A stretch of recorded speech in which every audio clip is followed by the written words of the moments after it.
quite a similar response when we saw this film. Nicholas, I would love to just start with you, and Billy. How did this film come about? How did it get it started?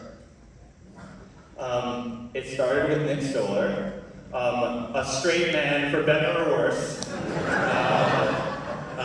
But Nick came to me, I think in 2017, we had been working on a series together, and I had a recurring role on it, and he emailed me out of the blue and said, I want my next movie to be a romantic comedy, but I think it would be cool if it was about a gay couple, because we don't get many of those. And do you want to write it with me, and you can star in it if all goes well, and I'll direct it? And I said, yes. Having no idea if I had the skills to do any of that. And that's how it started, and then Judd came on board not too long after that. Yeah, Judd, I'd love to hear from you as well. Well, I was a giant fan of Billy's, and Nick and I worked together for a long time. So when they said, "Would you be interested in this?" I just thought it sounded like an amazing idea, and we had a long run of writing that was really impressive to watch what they did, and even when we couldn't shoot it during COVID, they just grinded on the script and worked so hard to make something that's like so funny and beautiful. I'm just really proud of what they've accomplished here.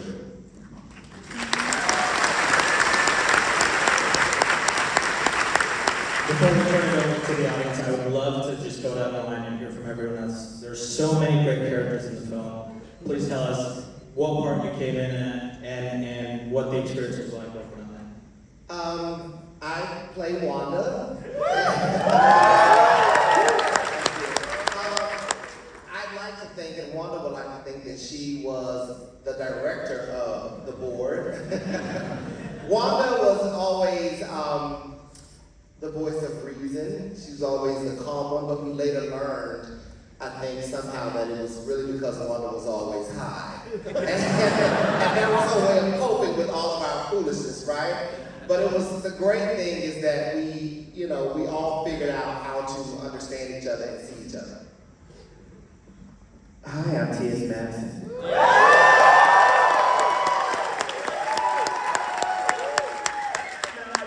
Say for the 6 lines that I did have in the movie, it was so much more, but sitting here watching this movie with all of you beautiful people, it sent a tingle in all of our stomachs that I think we were all feeling in the back. I was like, do y'all feel that? And I know we haven't really eaten because we were trying to get in our suits and dresses and stuff, so it was definitely not food, It was the response from you guys watching it, feeling it, absorbing it, and watching the script come to life. Because it's one thing to be filming it, and then, you get your lines and then everybody's lines, and then when you see it come together, it's like, oh, I wasn't supposed to fuck that line up like that.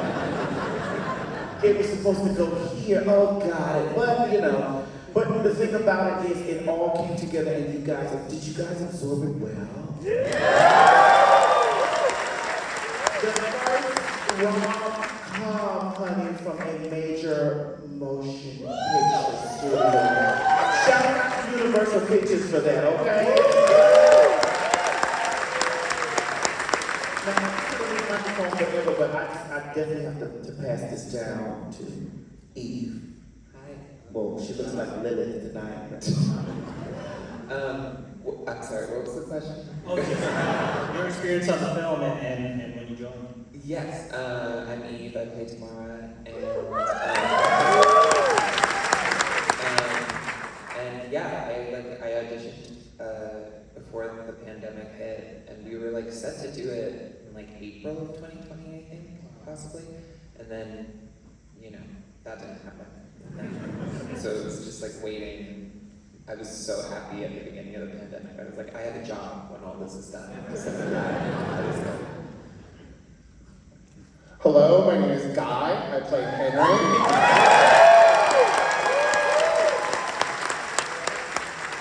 And for me, the coolest thing was just the great diversity of queer people in this cast. It was able to represent not just one queer perspective, but a multiplicity of relationships and approaches to relationships and love. And it was really cool that it was something that was able to give you so much of that classic rom-com feel while still having honesty about how queer lives are different from straight lives. What? You don't like political grandstanding? I'm Jim Rash. I play. My story's weird because Nick did not come up to me ever at a show that I was not on and asked me to be a part of it. He said to keep away from this movie. Yeah, I just wanted to share that story. And then I fought my way in. No, it's a beautiful. What was it, 5 years ago? We probably sat and read it, to hear it out loud, and so much of it's still in that. And I don't know if, and we were not attached to parts of the part. I was actually reading for Ryan Murphy at the time. Yeah, it was in there. It's not in there anymore, right? Yeah, and I just watched some YouTube and really nailed it. But anyway, I don't think we realized exactly how special this was. But at that part, it just felt, and then here we are 5+ years later. So incredible experience. So honored to be a part of it.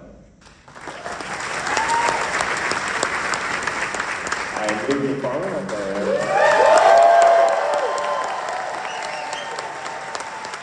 I appreciate that because I have to admit, seeing the movie, I'm reminded of the journey that Aaron goes on and where he starts off, and boy, does he have some things to learn.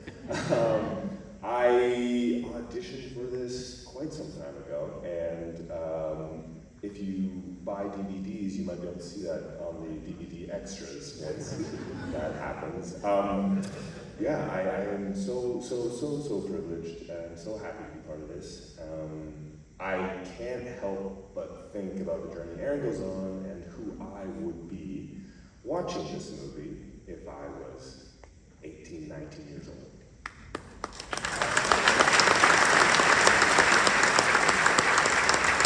That's all. Hi, I'm Dot Marie Jones.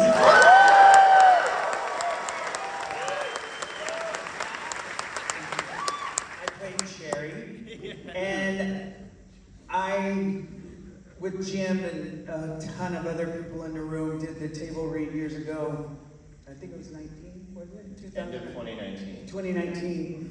And this is my 31st year doing this kind of business that is overwhelmingly emotionally for me. It's so emotional because I've played the biker chick, the dyke in the bar, the dyke on the motorcycle, the one always kicking someone's ass.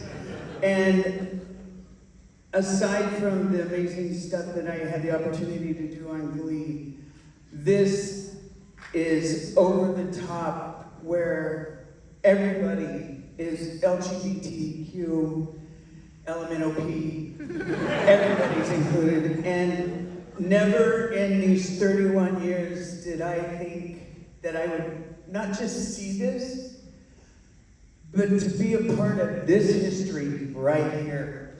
And I am so honored.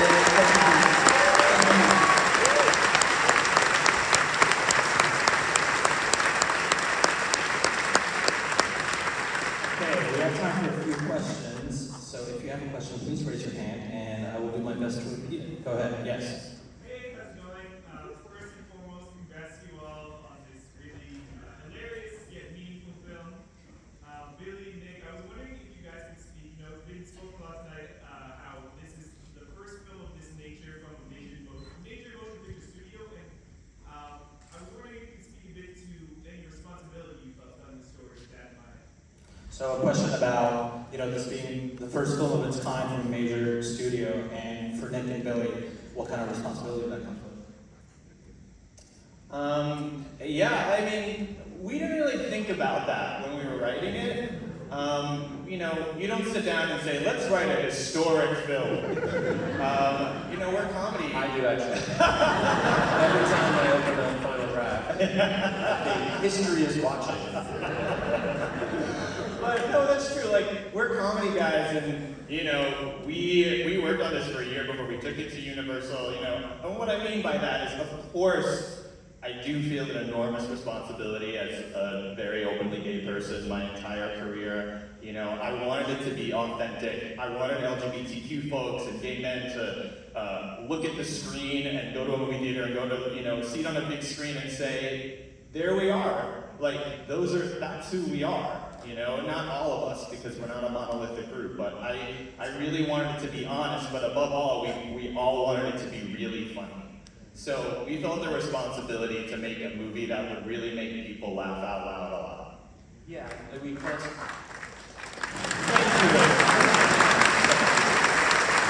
didn't matter at all, but then... Yeah, I mean, our main conversation over again was make this as honest as possible and make it funny. And at every single moment, I think both Billy and I are terrified of something sucking. That is a fear that burns deep in both of us. And so that, you know, that's really, and that, you know, Yeah, and I have to give so much credit to Nick and Judd and Universal because, you know, I was so scared because for so much of my career leading up to Bros, you know, the first thing they tell you as a writer is write what you know, like the most basic thing they tell every writer. But I think LGBTQ folks will understand what I mean when I say that I've always thought, well, if I write what I know, what if I write what I know? What if I write the truth and my truth scares people? Right? Like, what if my truth is something that everyone assumes is going to alienate straight people, or won't be commercial, or won't be mainstream? And I lived with that, how to navigate that, as I'm sure many of us had to do in our lives for many years. And Nick and Judd and everyone at Universal said, we're not worried about that, keep it honest, and make sure you make a funny, heartfelt, honest movie.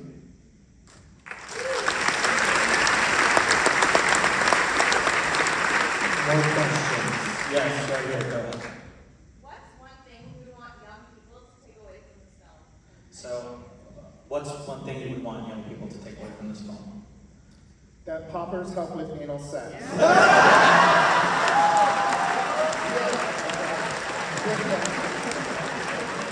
Definitely that. You didn't hear that? You didn't hear that at the Don't Worry Darling press conference.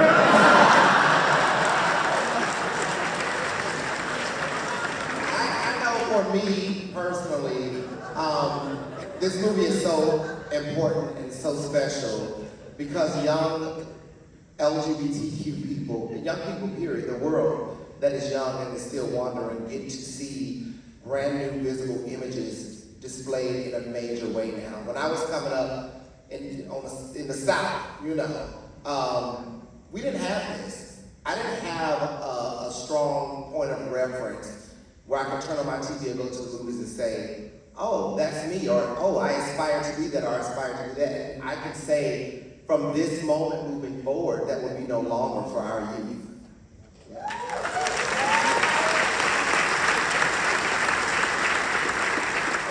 Quickly, another thing I want young people and everyone to take away is that, you know, we came up with this idea that my character would work at an LGBTQ National History Museum, which strangely exists in Bros before it exists in real life in America.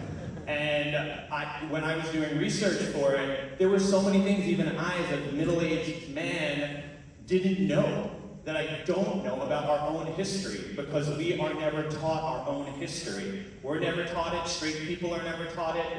We don't know who we are in the context of history. I mean, yes, if you go and you Google and you do the work, yes, you can find out, but it's not offered up to us. And I think that's crazy. And there's so much about ourselves that we don't know. And, you know, I won't go off, but, you know. Y'all changing that up. Do we have anyone in the balcony? Wait a minute, you skipped that question. I heard that question. The question was, are we gonna get a sequel?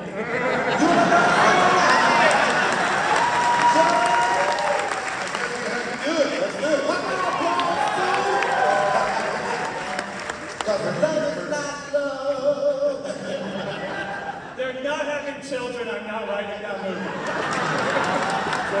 It's already set up. Yeah. And the board is planning the wedding. That's cute, actually. Yeah. Anyone in the balcony? Okay, go ahead, shot. Alright, so I love that the movie starts with discussing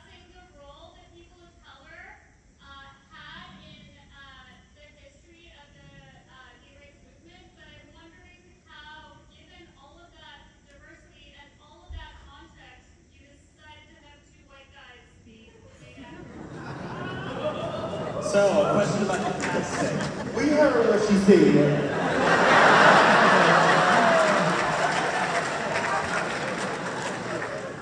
Listen, we all know, honey, that it takes the folks to get us in the door to make it do what it do, okay? That's why when Bros 2 come, I'm gonna have way more lines than I had in this I guarantee you that.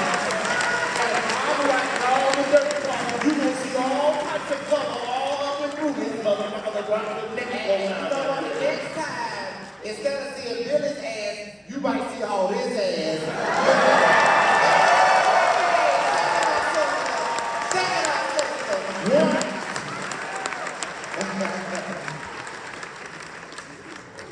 Okay, I don't know how we taught that, but You can't do it, you're not a top. we have time for one more question. Yes, go ahead.